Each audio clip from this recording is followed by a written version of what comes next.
Ça va? Ouais, toi. Bien?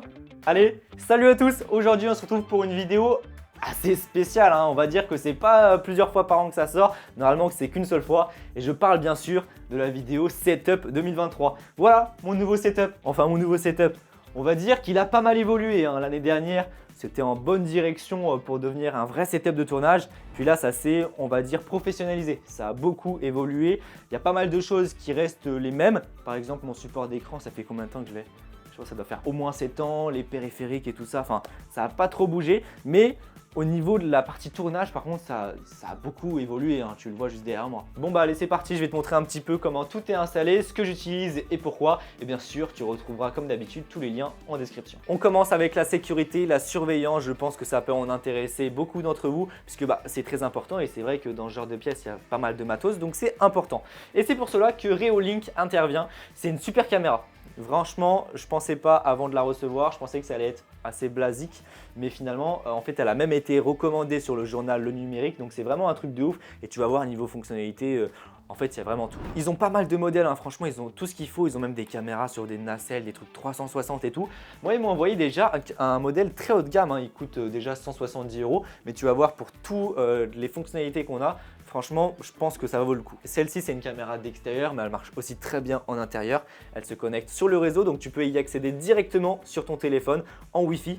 Et tu vas recevoir aussi toutes les alertes au cas où il y a des intrusions ou si tu veux tout simplement consulter la caméra sur ton téléphone où que tu sois. Tu as un mégaphone et un gros haut-parleur dans la caméra, donc tu peux parler sans aucun problème. Hop, tu as la fonctionnalité alarme ou sinon tu as aussi la fonctionnalité déclenchement automatique. Donc dès qu'il y a du mouvement, dès qu'il y a des trucs et tout ça, ça sonne. Comme c'est une caméra d'extérieur, tu as aussi les LED infrarouges et tu as les LED visibles aussi. Donc tu vois, hop, ça s'active, c'est franchement un très gros flash et elles peuvent aussi se déclencher automatiquement quand il y a du mouvement. Elle est étanche, tu vas avoir un FOV de 180 degrés, tu as deux caméras et l'image est assemblée. Franchement, l'assemblage est plutôt bien fait, on voit pas trop la démarcation, sauf si tu as un sujet qui est très proche. Enfin bref. 180 degrés de détection. On enchaîne maintenant avec toute la partie tournage. Alors le but pour moi, c'est que tout soit modulable. Voilà, puisque je trouve ça assez chiant quand tu sors 5 milliards de vidéos et le fond est toujours le même. Voilà, moi mon but c'est de changer d'ambiance, de fond. Donc c'est pour ça que j'ai pas mal de fonds. Alors ici il est noir, mais j'ai également du blanc. Parfois tu as vu, j'ai le camouflage et puis j'ai le fond bleu juste derrière. Enfin bref, j'ai plein d'ambiances différentes et surtout tout est sur roulette. Voilà, donc là tu vois, ma table, donc ma servante et mon établi est sur roulette, donc je peux vraiment tout bouger, tout loquer. Les fonds ils sont magnétiques, donc voilà, je peux les enlever très rapidement. Le but pour moi, étant donné que généralement je tourne mes vidéos tout seul, c'est que ça soit le plus efficace possible. Voilà, il faut qu'en 1 heure je sois prêt à tourner une vidéo. Lorsque je tourne mes vidéos, d'habitude, effectivement, tu as une première caméra qui est fixée juste là, comme tu es en train de visionner la vidéo. Et puis tu as une deuxième caméra qui est juste au-dessus, la caméra Top Shot. Alors, il y a aussi les pack shots, tous les plans produits, etc. Mais ça, je l'ai fait dans un second temps. Mais voilà, la caméra Top Shot qui est juste là, tu vois, elle est fixée directement sur un pied C-stand avec un bras de déport. Donc, je t'avais présenté tous mes accessoires lumière dans une précédente vidéo. Mais voilà, un bras de déport sur lequel je peux fixer ma caméra Top Shot qui est juste là. Et puis après, j'ai mon moniteur de retour pour pouvoir voir un petit peu ce que je filme. Et puis dernièrement, je fixe également mon micro-canon directement sur le bras de déport. Ça me permet d'éviter d'avoir un micro-cravate. En ce qui concerne l'arrière-plan, j'essaye de plus en plus d'avoir des accessoires. Par exemple, tu vois les tubes LED, on a envoyé un dernièrement, le GVM BD45R. Donc tu vois, ça me permet d'avoir un peu plus d'ambiance, d'avoir un peu plus d'accessoires. Pareil pour le On Air, je l'ai installé il n'y a pas très longtemps, donc voilà, ça ajoute un peu plus d'ambiance. Pour tout ce qui est pack shot, j'aime bien aussi changer d'ambiance, voilà, faire en sorte que plus ou moins toutes les vidéos, il y ait quelque chose de nouveau, tu vois, quelque chose qui va attirer l'œil. Et puis forcément les pack shots, ça nécessite pas mal de récupération, pas mal de choses, bricolage pour pouvoir modeler un petit peu ton décor. Alors ça peut être des fonds, tu vois, typiquement des fonds de couleur comme ça.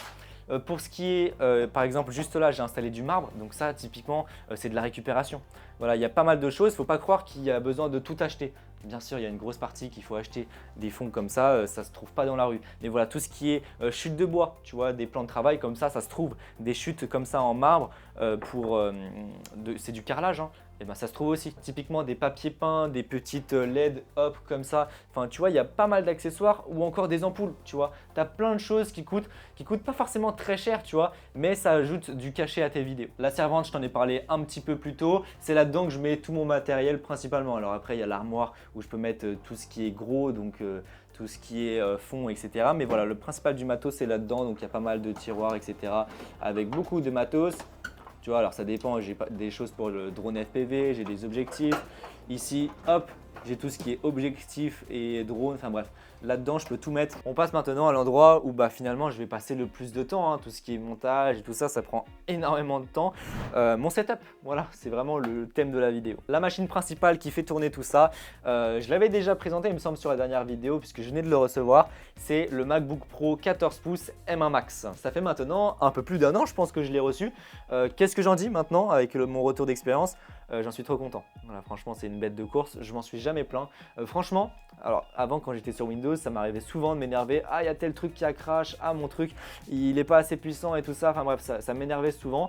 Et franchement, depuis que je l'ai, mis à part pour certains trucs où j'ai eu des problèmes, mais c'était pas par rapport au Mac, c'était par rapport à des périphériques, je me suis jamais plaint en fait. C'est vraiment des bêtes de course. Tout ce qui est audio, c'est excellent, notamment sur les 14 et 16 pouces. L'écran qui est juste magnifique en mini LED, c'est un truc de ouf. Niveau ergonomie et tout ça, macOS, c'est juste un plaisir de travailler avec ce genre de matériel. Ensuite, le plus grand qui est assez centré, c'est bien sûr l'écran. C'est un BenQ. Il est recommandé pour tout ce qui est étalonnage et tout ça parce que ça commence à être un bon modèle, franchement. Les écrans qui sont dédiés à tout ce qui est étalonnage et tout ça, avec des dalles qui sont calibrées, ça coûte une blinde. Et ce modèle-là, franchement, c'est de l'entrée de gamme dans tout ce qui est professionnel, mais ça reste excellent. C'est un BenQ, il me semble que neuf, il coûte dans les 800 €. Moi, je l'ai acheté d'occasion pour pas trop cher non plus. Et franchement, 32 pouces déjà, c'est la taille parfaite. C'est vraiment hyper agréable de travailler sur un écran de cette taille-là. Quand tu fais du montage et tout ça, c'est juste trop bien. En termes de périphérique, le clavier, franchement, il n'y a pas trop le choix. Il y a Logitech qui fait certains bons modèles, mais franchement, j'ai pas été trop satisfait. Donc, j'ai tout simplement pris le clavier Apple d'occasion. Aujourd'hui, on le trouve à une cinquantaine d'euros si on cherche bien. Et ici, sur mon tapis de souris, je vais avoir mon Stream Deck qui est juste là. Stream Deck que j'ai configuré pour à la fois le streaming et pour le montage vidéo. Oui, j'ai mis plein de raccourcis avec des petits logos et tout ça. Donc franchement, il n'y a rien à dire là-dessus. Et puis la souris, toujours la même, la Logitech G502 version filaire. Je regrette un petit peu maintenant de ne pas avoir pris la version Bluetooth. Mais voilà. Ça reste une excellente souris. Ce qui est vraiment nouveau dans ce setup, je pense que tu l'as vu puisque c'est quand même assez imposant, c'est les deux grosses enceintes de monitoring qui sont juste là. C'est des enceintes de monitoring que j'ai récupérées. Le modèle, c'est des Behringer MS40. Franchement, le son est ouf. Voilà, alors je pense pas qu'on est sur le top du marché, loin de là, mais c'est des très bonnes enceintes du monitoring et franchement, en tout cas pour l'instant, ça me suffit largement. Puis pour terminer avec le monitoring, lorsque je suis pas chez moi ou quand j'ai envie d'être un petit peu dans ma bulle, j'ai tout ce qui est casque. Alors j'avais déjà avant mon casque, donc c'était un Bauer Dynamic BT770 Pro, c'est franchement le casque qui est recommandé par tout le monde pour tout ce qui est monitoring. Mais je me suis fait un petit kiff il n'y a pas très longtemps. J'avais besoin d'un casque Bluetooth avec une réduction de bruit. Comme ça, quand je suis dans le train, quand je suis dans la voiture et tout ça, je suis dans ma bulle. Sur le marché du casque Bluetooth réduction de bruit, il y a pas mal de choses. J'avais le choix par exemple avec les Bose QC45, il y avait Sony, Sennheiser aussi qui ont des très bons modèles avec le Momentum et tout ça qui est vraiment recommandé. Et puis j'avais aussi les AirPods Max. Voilà, les AirPods Max qui sont juste là. J'ai craqué là-dessus finalement. La qualité audio d'après les tests qui sont publiés, ça fait partie de ce qui se fait de mieux aujourd'hui en termes de casque Bluetooth. La réduction de bruit qui est excellente. Je pense que même 2 ans après sa sortie, ça reste ce qui se fait de mieux sur le marché. C'est hyper ergonomique, hyper agréable. Tu le prends, il se connecte directement. Quand tu switches d'appareil, ça switch automatiquement. Donc ça, c'est hyper agréable. Alors certes, c'est pas très transportable par rapport au Bose par exemple, mais franchement, j'en suis très satisfait.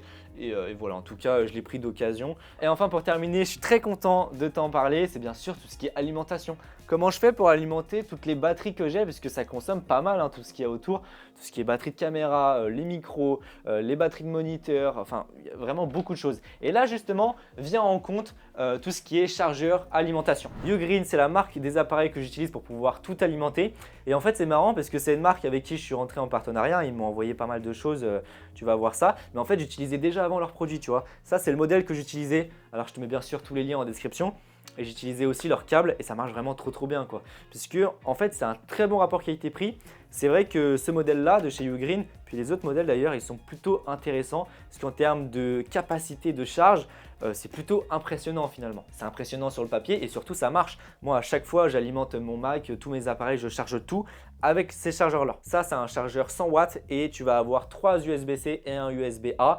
Il distribue d'une certaine manière, ce qui fait que ça charge très rapidement. Je me souviens plus exactement comment il distribue, mais il semble que le premier USB-C, il a un peu plus, il charge plus vite quoi. Voilà, il délivre plus de puissance. Ensuite, j'ai ce modèle-là. Alors, ils ont aussi en grande capacité. Celui-là, c'est le 100 watts, mais ils ont aussi un 200 watts avec un USB-C en plus. Voilà, pareil, c'est 3 USB-C, un USB-A, sauf que celui-là, il est placé sur mon bureau, sur un coin de mon bureau, et ce qui fait que là, j'ai tous mes USB-C et je peux tout charger. Et quand je veux partir rapidement à droite à gauche, j'ai pas besoin de prendre un gros chargeur. Voilà, je prends ce petit chargeur-là de 45 watts. Il me semble qu'il coûte pas très cher, aux alentours des 45 €, si je dis pas de bêtises. Et voilà, tu as 2 USB-C. En termes de câbles, c'est bien beau d'avoir des chargeurs qui délivrent beaucoup, mais il faut aussi des câbles qui puissent les encaisser.